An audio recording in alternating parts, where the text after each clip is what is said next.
The man successfully escaped from prison and came to the shore. He nervously surveyed the unfamiliar outside world and did not dare to let down his guard. As long as he saw a police officer on the road, he would subconsciously avoid it. In this way, Johnson wandered into a farmer's house while the owner was working in the fields. He rummaged through the closet and found a few old rags, and immediately changed out of his prison uniform. Seeing that the farmer was about to go home, he hurriedly put on his clothes and prepared to leave the place, but he accidentally saw himself in the mirror with a full face of scruffy hair. 15 years of imprisonment had even made Johnson forget what he looked like at first. When he came to his senses, he didn't hesitate to take his prison uniform with him. After his release, Johnson returned to his hometown after a 2-month trek based on vague memories, only to find that his old home had long since disappeared and his father had died 5 years earlier, which was a thunderbolt of bad news that pierced his heart. Johnson then went to his fiancée's place, but there was an elderly couple living there, and he rushed to ask them about it, only to find out that his fiancée had already married in Paris. Johnson's father's death and his fiancée's remarriage were a shock to his already exhausted body. Now Johnson was homeless and wandered aimlessly on the streets like a zombie. Unexpectedly at a corner but suddenly met a group of police patrols from the instinctive fear instantly surged to the heart. Johnson unconsciously hid away. At this time,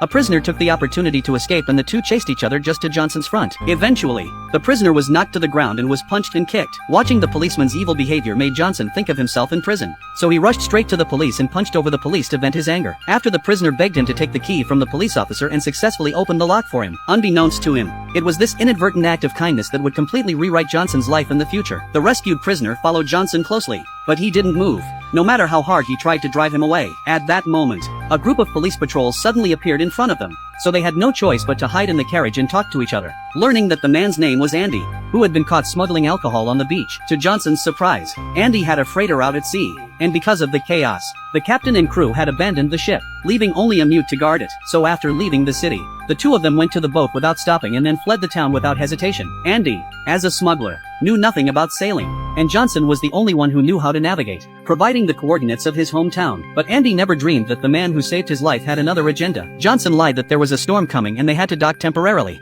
and it just so happened that there was an uninhabited island nearby. Eventually they made it to the island, and when the three of them arrived at the shore, Johnson excused himself and told them to stay put while he hunted in the mountains. But Johnson was walking around, taking out a compass to check his direction, not hunting at all, but looking for something. When he came to the top of the mountain, he took out a wrinkled map from his pants and started searching according to the directions on it. But to Johnson's dismay, he searched the entire island but couldn't find any of the places marked on the map. He had found the map in the cell of his dead friend who had told him it was a real treasure map when he was running away.